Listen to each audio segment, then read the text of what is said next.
1K Dreamer Plays. Hi guys, welcome back to my channel. I know many of you have been asking for a Legendary Plus review video, so I think this is the best time to do it because now we have a full moon event banner where you can get the 7 Knights of all 3 of them at a very low chance, but also from a banner with a pity. So basically also guaranteed to get a 7 Knights of Old. But before I review them, let's just recap how to get tickets, the full moon banner tickets, so that you can pull for them. So for free-to-play players, there's very limited methods to actually get the tickets. Firstly, you have to do your adventure because there's gonna be some full moon boxes that will drop, and then in this full moon boxes, you will get a chance to get the full moon banner ticket. Okay, and upon using and opening all these full moon boxes and crescent moon boxes and whatnot, you will be able to clear what the mission requires you to, which is just to open those boxes, and upon opening a certain amount of boxes, you will be able to get some tickets as well. And this event mission will give you a total of 20 tickets, which is 2 multis. Clearly that will not be enough to hit the PT, but as you farm a lot throughout this event period, you will be able to have a chance to get the full moon boxes, and this is where you will be accumulating your tickets mainly from. Now for the spenders, you will be able to get up to 180 tickets from both the relay and the full moon special pack 1 and special pack 2 packs in total. Okay, so 180 plus the 20 that you get for the mission, you will be able to get a total of 200 tickets for sure, which lets you do 2 PTs in this entire banner. So 2 PTs will probably land you 2 of the 7 Knights of Old at best, or otherwise you will get 1 7 Knight of Old with 1 dupe. Hopefully that's not the case, because I feel that at this point in the game, we are still early game. Okay, I would consider this still early game. It's better to have a variety of heroes so that you can switch up your gameplay and switch up your playstyle whenever you need, which is why we'll jump into the reviews so that you know why these heroes are good and how they can be used. Also, I'm making this video on vacation, and it's way beyond midnight, so I would really appreciate if you guys will subscribe and like this video. If you haven't, thank you so much. So let's start with Fi. Fi is a very strong physical hero, okay, with very big damage multipliers, and also with this unique ability called Execute. Basically, when she casts Execute on a hero, on an enemy that has 30% or 24% HP or less, she will be able to kill the enemy instantly and remove them. And if this, upon enhancement, this skill, she will be able to remove any enemy with 30% HP or below. Not only that, upon hitting the enemy, that single enemy, she will also do peripheral damage to the rest of the enemies in that same row, which basically means it's kind of like an AoE anyways. She's also able to cast defense down and also able to apply physical vulnerability on the enemies, which means she will be able to allow your team to do very good damage, especially in a physical team, which is pretty much the meta right now, especially with Kagura's release. Not only that, she's able to burn, so there's damage over time from her, and she will do extra damage to units that burn. So already I can think of team comps with J, Fi and Kagura at this point, because Kagura does buff both universal and physical allies. But nonetheless, I think Fi's utility goes far and beyond just PvP. Think of her use in PvE, she's very good in terms of adventure when pushing your adventure, because she is kind of like a debuffer for you as well. She is basically a support with your DPS and the backline doing major damage. Upon lowering your enemy's health to below 30% or 24%, she is able to execute the enemy, which makes your life a lot easier. Not only that, because of her active defense down and her application of physical vulnerability, some people do use her as a support in, just common PvE modes like Power Up Dungeon and Infinity Tower as well. Also, she was also used in a period of Castle Rush, especially with Taka, because I believe it is because of her physical vulnerability and defense down capabilities, especially on the Dylan's Castle. And I recall that for Dylan's Castle, the top players in Korea server did not use Lee, instead they used Fi, perhaps all for damage.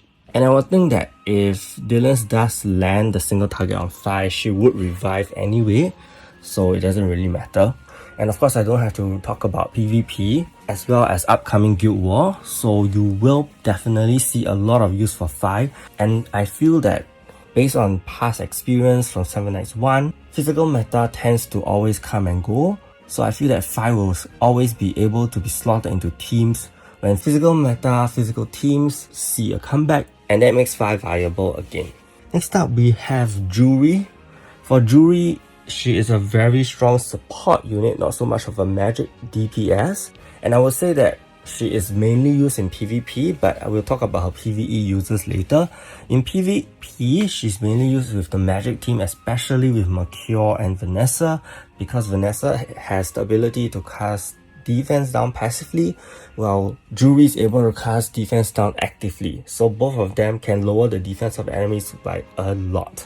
And also you have Mercure able to apply the magic reflux. If you look at JURI's skills, she is kind of like a better Yonhee in a way, because she also hits 2 targets with her basic attack, and she also has multi-hit skills. So not only that, she also has the follow-up attack that hits 3 targets. So with all these combined, if you think about it, she's able to proc Mercure's magic reflux debuff very, very easily, and that will cripple your enemy very quickly as well. Not only that, the magic teams that are commonly used all have Platin as well. So Platin is able to cast fixed damage on the enemies when hit, right?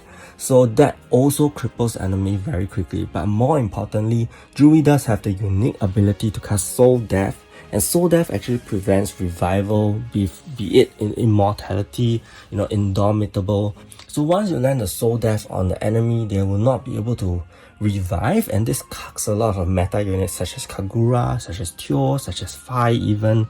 And not only that, think about all the damage over time, or rather the passive damage you are dealing with that particular team with Platin and Mercure. I think Souldeath is going to be a very effective way to quickly cripple your enemy and just prevent them from coming back, and then you will win the match very, very quickly. So that is one of the strategies that people are going for. But of course, beyond PvP, she definitely sees use as a very good PvE unit to be used in Adventure as well, because she has 2 5-man AoEs. And of course, she's also great with Infinite Tower, because there are many enemies there that actually have Revive or some sort of immortality or zombie. So having JURI can actually help you save time in clearing the towers as well. Next up, we have Rosie. So definitely, I think Rosie is going to be one of the less light choices for this particular banner, but I'll just talk about her utility in general. Okay, so Rosie mainly has a 2 ally revive. Of course, if you were to transcend her much more later, she's gonna revive the whole team, but nonetheless, she's able to revive your allies and also apply guts on them. So this is already an extra benefit. Guts basically lets your allies not die instantly after being revived. Okay, and then not only that, she has the unique ability to increase effect probability. Now, I know many of you are thinking what's the difference between effect hit rate and effect probability. Effect hit rate basically checks against your enemy's effect resistance. So if your enemy has very high resistance and you have decent effect hit rate, the status effect is not going to land, not going to go through this checkpoint at all. So if your status effect is not even going to go through this checkpoint, the game will give up on the entire effect probability as well. Okay, effect probability is basically the step that you see on the hero's skill. That is not effect hit rate, okay? So if you have very high effect hit rate and your enemy has decent effect resistance and you manage to go through this checkpoint so that your debuff is going to land, there's still the extra chance of the debuff landing or not. That is basically that percentage you see on the hero's skill itself. So if you think about it, for Rosie, because she increases effect probability for tank and universal allies, this makes dev teams want her a lot, because just look at Chris itself. Even for Chris's basic attack, just with Rosie's buff alone, his effect probability of landing death goes from 20% to 40% easily. And I think this could stack with Nox because they are kind of different. Rosie's effect probability increase is very general, whereas Nox's one is a specific one. So they could probably stack, and this will make her and Nox very, very powerful. But the thing is, there are no death teams being used now in PvP that much. And I guess this is because of stronger meta units.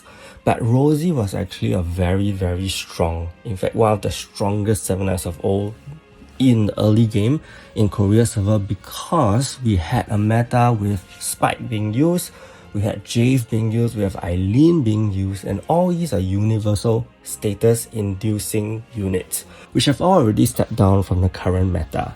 So Rosie herself also stepped down because of that. So with that in consideration, Rosie may not seem like the best pick right now. The current defense tank universal units, they don't really have much status effects after all. Think about Platin. Okay, wait, Platin is a support unit. Think about Karma. Karma doesn't have any debuffs at all. Rudy doesn't have any status effects at all, other than a stun, but it's a single target stun. So that's basically it. So that's why Rosie isn't used at all, even in tank teams now.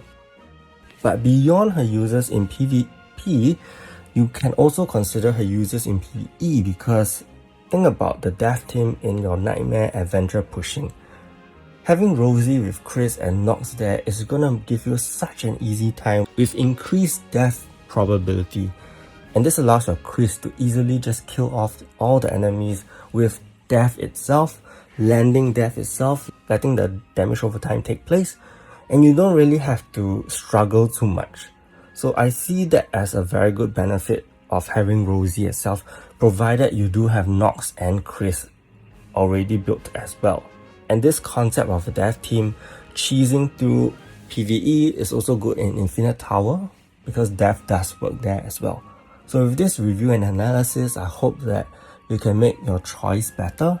I would personally go for Fire and JURI, because after all, physical and magic heroes, they are more usable in a general sense, whereas a death specific unit may not be that great unless they release more units for death, or they release more universal units with status effects. Then Rosie will definitely see some very good play. I mean, after all, reviving 2 allies in PvP is a big deal, right?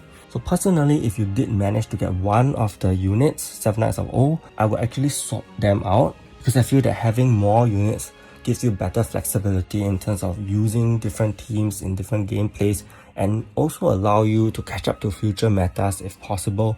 So that is something you want to consider, instead of keeping the same unit in your wish list and getting a dupe later on. So I hope this video helped, and if you have any more questions, do leave them in the comments below. Stay tuned for more videos. Thank you so much, and see you!